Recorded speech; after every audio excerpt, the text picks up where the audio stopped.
कर्मों का फल। एक जंगल में एक शेर का परिवार रहता था। परिवार में शेर, शेरनी और उनका बच्चा था। पूरा परिवार बड़े आराम से जंगल में रहता था और जंगल में राज करता था। एक दिन वो तीनों जंगल में घूमने निकले। रास्ते में उन्हें एक मादा भेड़िया मरी हुई पड़ी मिली। शायद किसी ने अभी अभी उसका शिकार किया हो, और उसके साथ एक छोटा सा बच्चा भी था जो अभी मुश्किल से 1-2 माह का था। बच्चा अपनी मरी हुई माँ का दूध पी रहा था।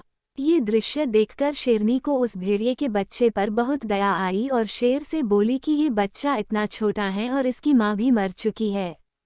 ये इस जंगल में कैसे बच पाएगा? कोई ना कोई शिकारी इसे मार देगा या फिर ये खुद भूख से ही मर जाएगा। अगर आप बुरा ना माने तो क्या हम इस बच्चे को साथ ले जा सकते हैं?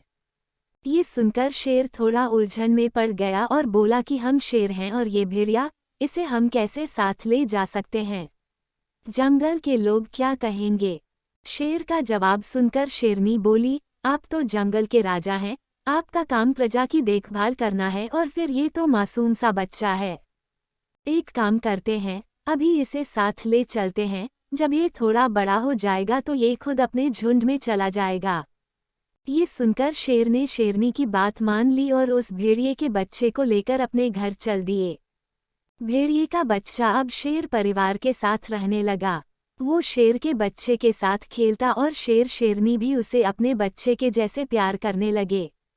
शेरनी दोनों बच्चों को साथ दूध पिलाती और दोनों को अपने बच्चे को तरह प्यार करने लगी। काफी समय बीत गया, बच्चे भी अब थोड़े बड़े हो गए। दोनों साथ साथ शेर से शिकार करना सीखने लगे। शेर भी दोनों को शिकार करने के नए नए पैंतरे सीखने लगा।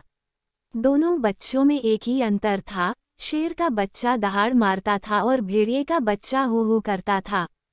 जब बच्चे और भी बड़े हो गए तो एक दिन शेर ने शेरनी से कहा कि चलो अब इस बच्चे को भेड़िए के झुंड में छोड़ आते हैं, अब ये बड़ा हो गया है।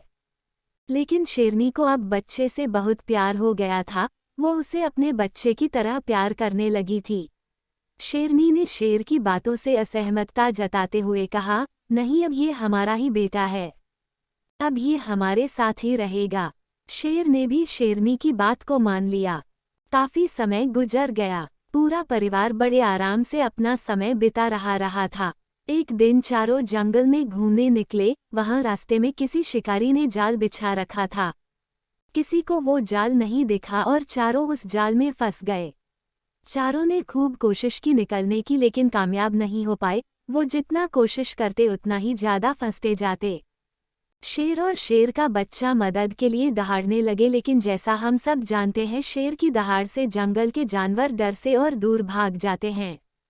उन्होंने खूब कोशिश की लेकिन कोई उनकी मदद के लिए नहीं आया। फिर भेड़िए ने कहा, पिताजी मैं कोशिश करता हूँ, शायद कोई मदद मिल जाए। शेर ने सोचा कि जब मेरी दहाड़ जानवरों तक नहीं पहुंची तो इसकी आवाज़ कैसे पहुंचेगी। लेकिन डूबते हुए को तिनके का सहारा बहुत है, तो शेर ने भी हाँ कर दी। अब भेड़िए ने बहुत तेज हू हू करना शुरू किया। उसकी आवाज़ किसी आसपास भेड़ियों के झुंड तक पहुंच गई। अपनी आदतनुसार भेड़ियों का झुंड भी हू हू करने लगा और जिधर से आवाज़ आ रही थी उस ओर चलने लगा। वहां पहुंचकर झुंड ने देखा कि जाल में शेर, शेरनी, उनका बच्चा और एक भेड़िए का बच्चा फंसा हुआ है। झुंड को पहले तो बहुत आश्चर्य हुआ कि ये भेड़िया शेर परिवार के साथ कैसे फंसा हुआ है। जब बच्चे ने अपनी कहानी सुनाई तो भेड़ियों के झुंड ने शेर का धन्यवाद किया और सबने मिलकर उस जाल को काट दिया। अब वो चारों जाल से मुक्त हो गए। अब जब झुंड जाने लगा तो शेर ने भेड़िए के बच्चे से पूछा कि तुम किसके साथ जाना चाहोगे। तो बच्चे ने जवाब दिया, आपने मुझे बचाया, मुझे पला पोसा, लेकिन मेरी असली जगह इन्हीं लोगों के साथ है, इसलिए अगर आपकी आज्ञा हो तो क्या मैं झुंड के साथ जा सकता हूँ।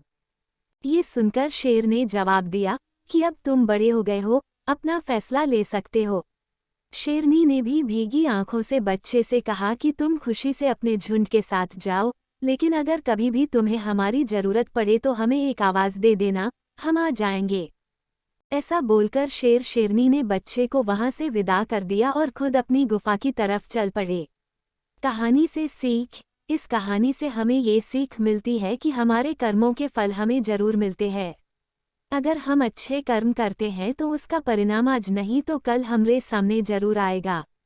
यही शेर शेरनी के साथ हुआ। उन्होंने निस्वार्थ उस भेड़िए के बच्चे की सहायता की और परिणामस्वरूप उसी भेड़िए के बच्चे की वजह से आज उनकी जान बच गई।